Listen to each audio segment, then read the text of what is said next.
Welcome to part 2 series of 8 signs that your child could be going through mental health struggles and needs your attention. It is painful watching your child zip his or her mouth for a day, 2 days, or even longer. It is even very painful trying to reach out to your child only for you to realize that she is drawing away from you every other time, totally unreachable. It is so painful when the silence between you and your child is so loud that with every moment of the two of you together, the silence can be heard from the opposite corner of the earth. Yet such are common situations in many families, an indication that a child is possibly struggling emotionally, a result of an incident or words that were poured on the child during his development or even at adulthood. There are quite a number of symptoms that are very important to note when you're dealing with a child who seemingly seems to have some kind of behavioral changes, emotional changes. There is a certain level of anxiety, excessive worry, or panic attacks. You find that this child is constantly anxious. The child displays a certain level of sadness. He or she seems to be having hopelessness. The mood swings. One moment he is low, one moment he is high. The child gets angry very easily. The child has lost interest in very many things that would ordinarily excite young people. There is also that sense of feeling worthless, like I have no value. I don't see why I should live. This kind of symptoms say a lot. They spell a lot about the child. Such a child may engage in risky or reckless behavior. In some situation, you find the child can be going out for extended period of time, maybe coming back home late at night. The child increases in substance abuse, alcohol intake, drugs, bang, marijuana, shisha, and even the child gets involved in betting or the aviator, which is now becoming very common with the young people. It's unfortunate that so many young people are dying as a result of aviator, as a result of betting.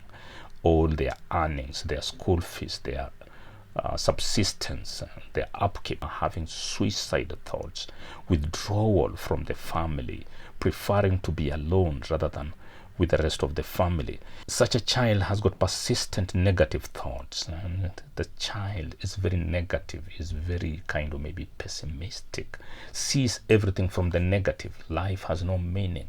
There are no jobs. We are going to school when we will not have any jobs. There is no wife material, there's no husband material. Such a child sees everything from the negative. When others are bubbling with joy, appreciation, and even excitement about these things, but your child will be seeing these things from the negative. Therefore, if a teenager, youth, or anyone for that matter, even an adult, is showing multiple symptoms for an extended period of time, please do seek professional help. You could seek help from a counselor, from a therapist, or even from a doctor. But again, remember, the medication that they give are only to kind of calm them down. Not that the ultimate help to your child lies in your own hands as the parents. It is the way you relate with your child. It is what you say to your child.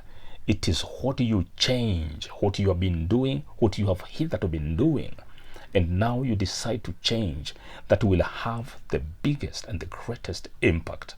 Not so much the counseling, because there is no point in taking your child for counseling services to a therapist, and yet when he or she comes home, the situation, the environment is exactly the same.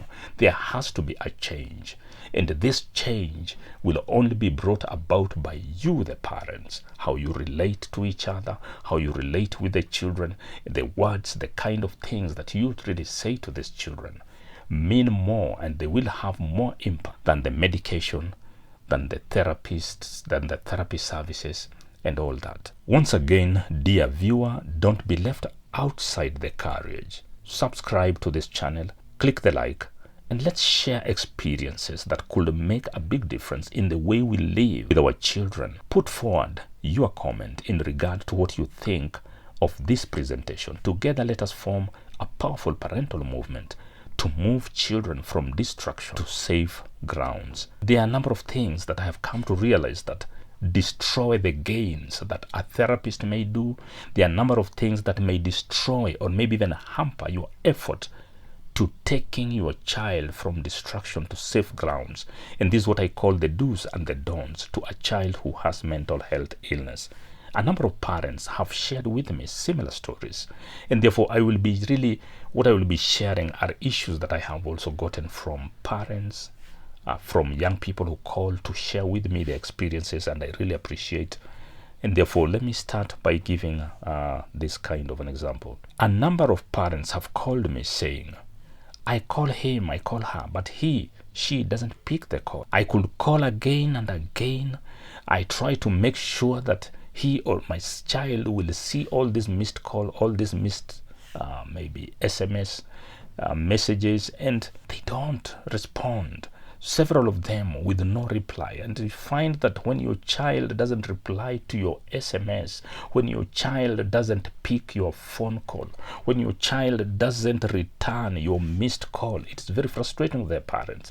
And I know I'm speaking on behalf of many parents who have had to battle this reality, that the harsh reality, let me call it harsh reality, that the child you bore, the child you raised through sacrifice, both financially, emotionally, and materially, you call this child and he doesn't answer. It can be very frustrating. It can be very painful to the parents. Some of the parents have told me, I'll get infuriated.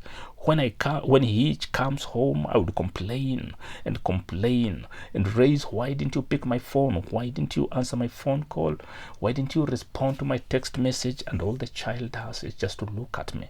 So these are kind of many numerous complaints that I have gotten from parents who have been on the verge of breaking down.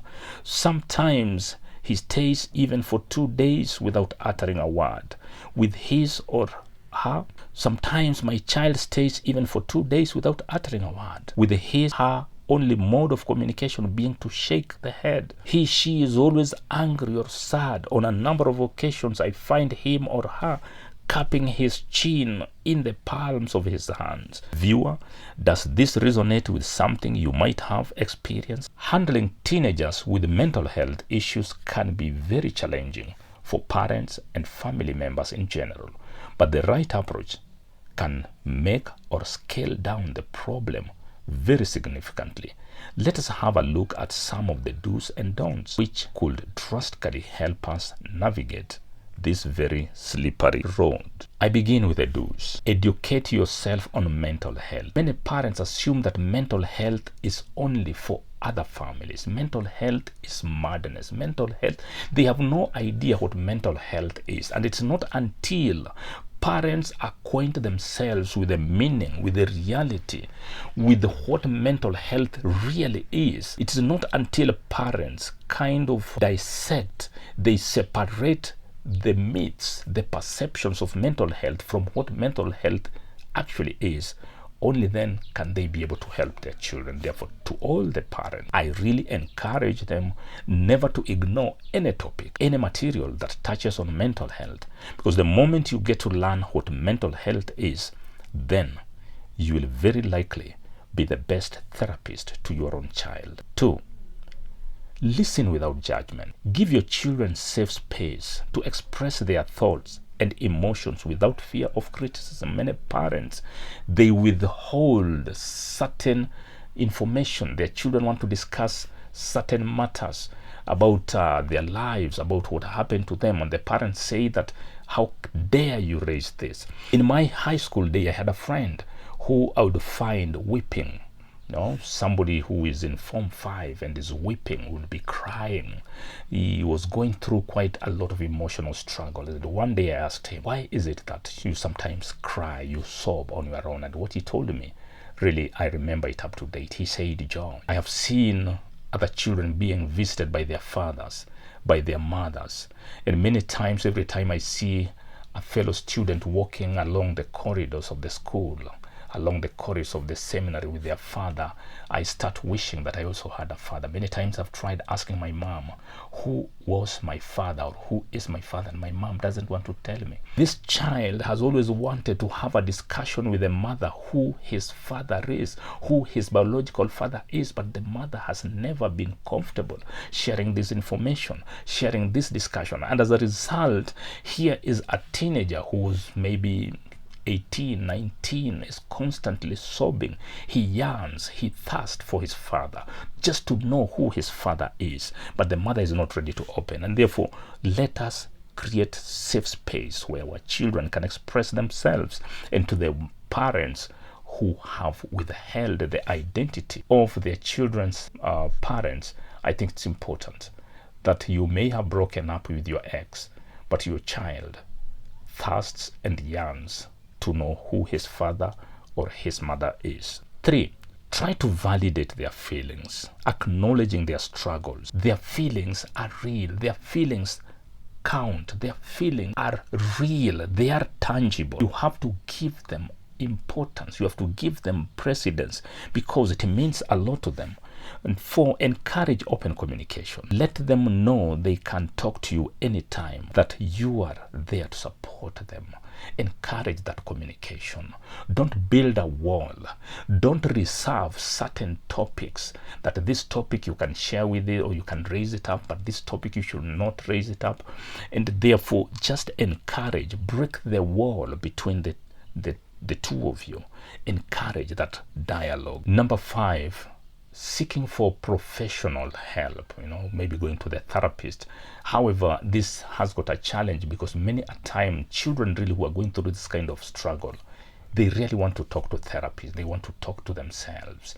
It's something that they keep to themselves. So once in a while, they may open to their friends, maybe a friend or two. They will open up all the secrets. But again, remember, the biggest professional help will still come. The ultimate professional help really will come from the parents, and therefore you can only give this help if you have acquainted yourself with what mental health really is, trying to distinguish it from the myths and the perceptions. Number 6 is try to create some kind of safe home environment. To the parents, the husband, the wife, you must stop. You must actually end. You don't have an alternative. It's not reducible. You must stop conflict in the family. You must stop abusing each other. You must stop throwing words to each other. You must stop violent or emotional conflict. And when your child experiences this, when your child sees this, he starts getting confidence, he starts warming up, he starts recovering, and therefore that aspect of conducive environment within the family is very, very important. Number 7, don't assume every lousy word, and use lousy in quotes. Every lousy word that comes from their mouth, do not assume, do not take it lightly, do not take it for granted, because those words that child is uttering, it could be just a single word, maybe a 2-word sentence, it could be just maybe even just a short sentence, but it carries with it a lot of weight, a lot of meaning. And this is a very serious sign, a red flag that your child has reached the end of the lane. And it will be very important for you to warm up towards your child, to help him, to bring self-worth to your child, so that you kind of you become proactive rather than condemning, rather than rebuking. Become kind of compassionate. By so doing, then you will actually be scaling down these signs and symptoms. 8, and which is very, very important, is really showing a very high level of patience. You have to be very patient with your child. Your child is going through struggles. Your child is having a painful psychological wound where many a time he or she will not see sense in what you're saying, in what you're doing. They may not even come to appreciate the sacrifice that you have put into their lives, but only patience will hold you afloat. Otherwise, the moment you lose patience with your child, the moment you give up, you throw in the towel, then you kind of surrender him to the whales, to the shark. You have left him or her into kind of self-destruction.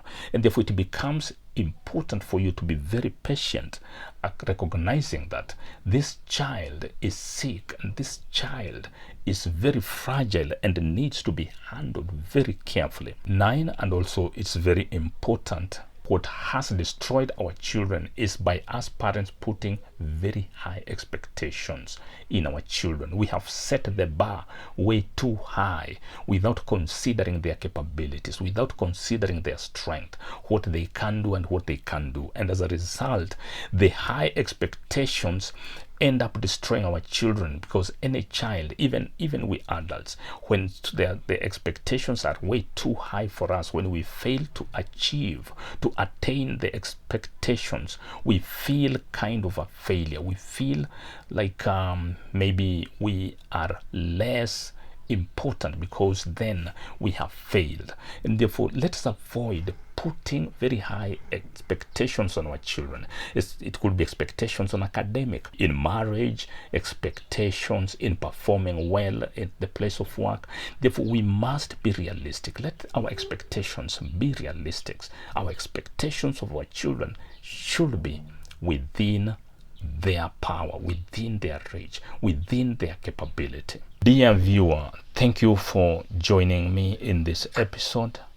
Don't miss in the next episode, where I will be discussing about the don'ts, those things that you should never do to a child who is having mental health struggles. I will expound on them in details. Otherwise, thank you so much. Don't miss out on the next episode, which will be the third and the last of these 8 challenges or 8 signs of a child who is going through mental health struggles. Stay tuned. Keep on watching Family Therapy Podcast with George Chacha.